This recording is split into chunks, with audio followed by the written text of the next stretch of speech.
Barack Obama.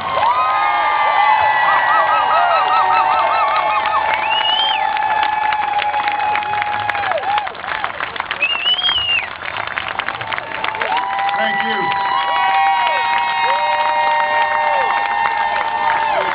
Thank you so much.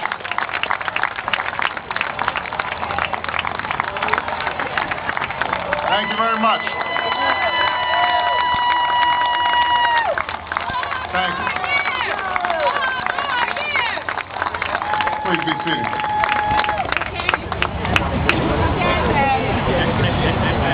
An earthquake and a hurricane may have delayed this day, but this is a day that would not be denied. For this day, we celebrate Dr. Martin Luther King Jr.'s return to the National Mall. In this place, he will stand for all time among monuments to those who fathered this nation and those who defended it. A black preacher, no official rank or title, who somehow gave voice to our deepest dreams and our most lasting ideals. A man who stirred our conscience and thereby helped make our union more perfect. Now, Dr. King would be the first to remind us that this memorial is not for him alone. The movement of which he was a part depended on an entire generation of leaders. Many are here today, and for their service and their sacrifice, we owe them our everlasting gratitude. This is a monument to your collective achievement.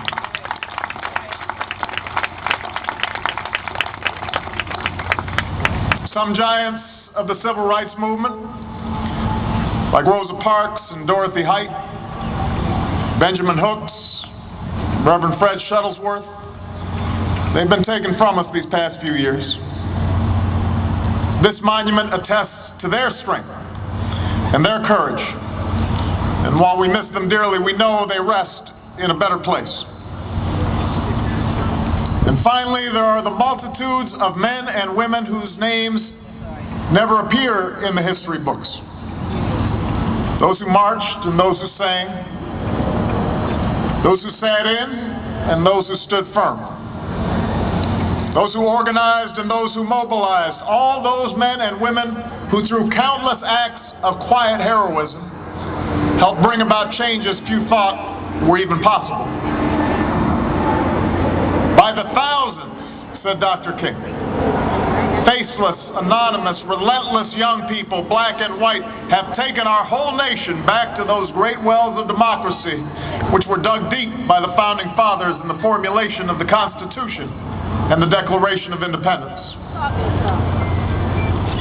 To those men and women, to those foot soldiers for justice, know that this monument is yours as well.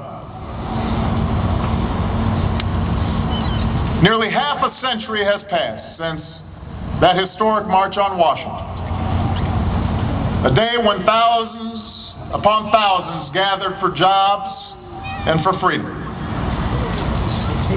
That is what our school children remember best when they think of Dr. King. His booming voice across this mall, calling on America to make freedom a reality for all of God's children. Prophesizing of a day when the jangling discord of our nation would be transformed into a beautiful symphony of brotherhood.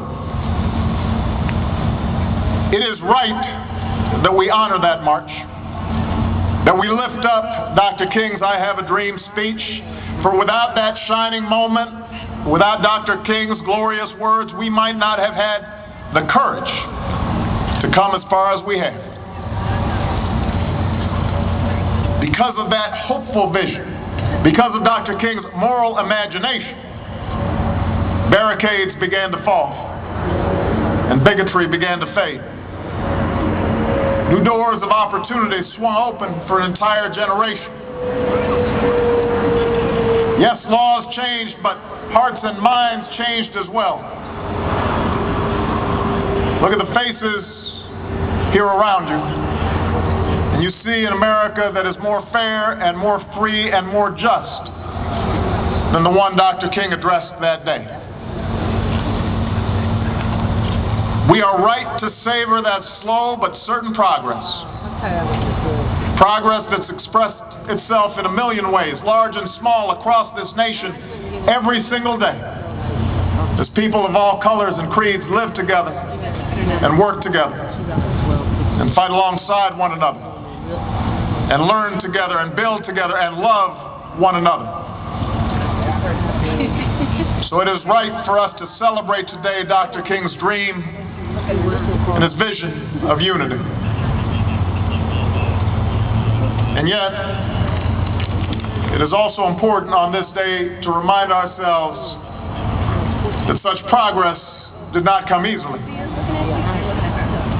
That Dr. King's faith was hard-won. That it sprung out of a harsh reality and some bitter disappointments. It is right for us to celebrate Dr. King's marvelous oratory, but it is worth remembering that progress did not come from words alone. Progress was hard. Progress was purchased through enduring the smack of billy clubs and the blast of fire hoses. It was bought with days in jail cells and nights of bomb threats. For every victory during the height of the civil rights movement, there were setbacks and there were defeats. We forget now, but during his life, Dr. King wasn't always considered a unifying figure. Even after rising to prominence, even after winning the Nobel Peace Prize, Dr. King was vilified by many, denounced as a rabble-rouser and an agitator, a communist and a radical. He was even attacked by his own people, by those he felt he was going too fast or those who felt he was going too slow. By those who felt he shouldn't meddle in issues like the Vietnam War or the rights of union workers. We know from his own testimony the doubts and the pain this caused him, and that the controversy that would swirl around his actions would last until the fateful day he died. I raise all this because nearly 50 years after the March on Washington, our work, Dr. King's work, is not yet complete. We gather here at a moment of great challenge and great change. In the first decade of this new century, we have been tested by war and by tragedy, by an economic crisis and its aftermath that has left millions out of work and poverty on the rise and millions more just struggling to get by. Indeed, even before this crisis struck, we had endured a decade of rising inequality and stagnant wages. In too many troubled neighborhoods across the country, the conditions of our poorest citizens appear little changed from what existed 50 years ago. Neighborhoods with underfunded schools and broken down slums, inadequate health care, constant violence, neighborhoods in which too many young people grow up with little hope and few prospects for the future. Our work is not done. And so on this day, in which we celebrate a man and a movement that did so much for this country, let us draw strength from those earlier struggles. First and foremost, let us remember that change has never been quick. Change has never been simple or without controversy. Change depends on persistence. Change requires determination. It took a full decade before the moral guidance of Brown versus Board of Education was translated into the enforcement measures of the Civil Rights Act and the Voting Rights Act, but those 10 long years did not lead Dr. King to give up. He kept on pushing.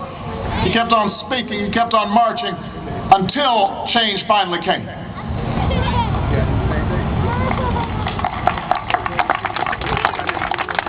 And then even after the Civil Rights Act and the Voting Rights Act passed, African Americans still found themselves trapped in pockets of poverty across the country. Dr. King didn't say those laws were a failure. He didn't say this is too hard. He didn't say let's settle for what we got and go home. Instead, he said, let's take those victories and broaden our mission to achieve not just civil and political equality, but also economic justice. Let's fight for a living wage and better schools and jobs for all who are willing to work. In other words, when met with hardship, when confronting disappointment, Dr. King refused to accept what he called the isness of today. He kept pushing towards the oughtness of tomorrow. And so as we think about all the work that we must do, rebuilding an economy that can compete on a global stage, and fixing our schools so that every child, not just some, but every child gets a world-class education. Making sure that our healthcare system is affordable and accessible to all, and that our economic system is one in which everybody gets a fair shake and everybody does their fair share. Let us not be trapped by what is. We can't be discouraged by what is. We've got to keep pushing for what ought to be. The America we ought to leave to our children, mindful that the hardships we face are nothing compared to those Dr. King and his fellow marchers faced 50 years ago, and that if we maintain our faith in ourselves and in the possibilities of this nation, there is no challenge we cannot surmount. Just as we draw strength from Dr. King's struggles,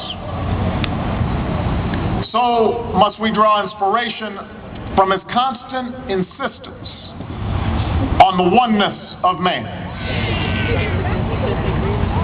The belief, in his words, that we are caught in an inescapable network of mutuality, tied in a single garment of destiny. It was that insistence, rooted in his Christian faith, that led him to tell a group of angry young protesters, I love you as I love my own children, even as one threw a rock that glanced off his neck. It was that insistence, that belief that God resides in each of us, from the high to the low, in the oppressor and the oppressed. It convinced him that people and systems could change. It fortified his belief in nonviolence. It permitted him to place his faith in a government that had fallen short of its ideals. It led him to see his charge not only as freeing black America from the shackles of discrimination, but also freeing many Americans from their own prejudices, and freeing Americans of every color from the depredations of poverty. And so at this moment, when our politics appear so sharply polarized, and faith in our institutions so greatly diminished, we need more than ever to take heed of Dr. King's teachings. He calls on us to stand in the other person's shoes, to see through their eyes, to understand their pain. He tells us that we have a duty to fight against poverty even if we are well off. Right. To care about the child in the decrepit school even if our own children are doing fine. To show compassion toward the immigrant family with the knowledge that most of us are only a few generations removed from similar hardships.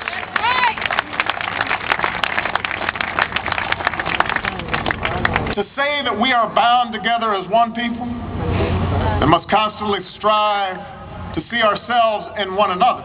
Right. is not to argue for a false unity that papers over our differences and ratifies an unjust status quo. As was true 50 years ago, as has been true throughout human history, those with power and privilege will often decry any call for change as divisive. They'll say any challenge to the existing arrangements are unwise and destabilizing. Dr. King understood that peace without justice was no peace at all. That aligning our reality with our ideals often requires the speaking of uncomfortable truths and the creative tension of nonviolent protest. But he also understood that to bring about true and lasting change, there must be the possibility of reconciliation. That any social movement has to channel this tension through the spirit of love and mutuality. If he were alive today, I believe he would remind us that the unemployed worker can rightly challenge the excesses of Wall Street without demonizing all who work there. That's right. That the businessman can enter tough negotiations with his company's union without vilifying the right to collectively bargain. He would want us to know we can argue fiercely about the proper size and role of government without questioning each other's love for this country. With the knowledge that in this democracy, government is no distant object, but is rather an expression of our common commitments to one another. He would call on us to assume the best in each other rather than the worst, and challenge one another in ways that ultimately heal rather than wound. In the end, that's what I hope my daughters take away from this monument. I want them to come away from here with a faith in what they can accomplish when they are determined and working for a righteous cause. I want them to come away from here with a faith in other people and a faith in a benevolent God. This sculpture, massive and iconic as it is, will remind them of Dr. King's strength, but to see him only as larger than life would do a disservice to what he taught us about ourselves. He would want them to know that he had setbacks, because they will have setbacks. He would want them to know that he had doubts, because they will have doubts. He would want them to know that he was flawed, because all of us have flaws. It is precisely because Dr. King was a man of flesh and blood and not a figure of stone that he inspires us so. His life, his story tells us that change can come if you don't give up. He would not give up no matter how long it took, because in the smallest hamlets and the darkest slums, he had witnessed the highest reaches of the human spirit. Because in those moments when the struggle seemed most hopeless, he had seen men and women and children conquer their fears. Because he had seen hills and mountains made low, and rough places made plain, and the crooked places made straight, and God make a way out of no way. That is why we honor this man, because he had faith in us. And that is why he belongs on this mall, because he saw what we might become. That is why Dr. King was so quintessentially American, because for all the hardships we've endured, for all our sometimes tragic history, ours is a story of optimism and achievement and constant striving that is unique upon this earth. And that is why the rest of the world still looks to us to lead. This is a country where ordinary people find in their hearts the courage to do extraordinary things. The courage to stand up in the face of the fiercest resistance and despair and say, this is wrong and this is right. We will not settle for what the cynics tell us we have to accept, and we will reach again and again, no matter the odds, for what we know is possible. That is the conviction we must carry now in our hearts. As tough as times may be, I know we will overcome. I know there are better days ahead. I know this because of the man towering over us. I know this because all he and his generation endured. We are here today in a country that dedicated a monument to that legacy. And so with our eyes on the horizon and our face squarely placed in one another, let us keep striving. Let us keep struggling. Let us keep climbing toward that promised land of a nation and a world that is more fair and more just and more equal for every single child of God. Thank you. God bless you, and God bless the United States of America.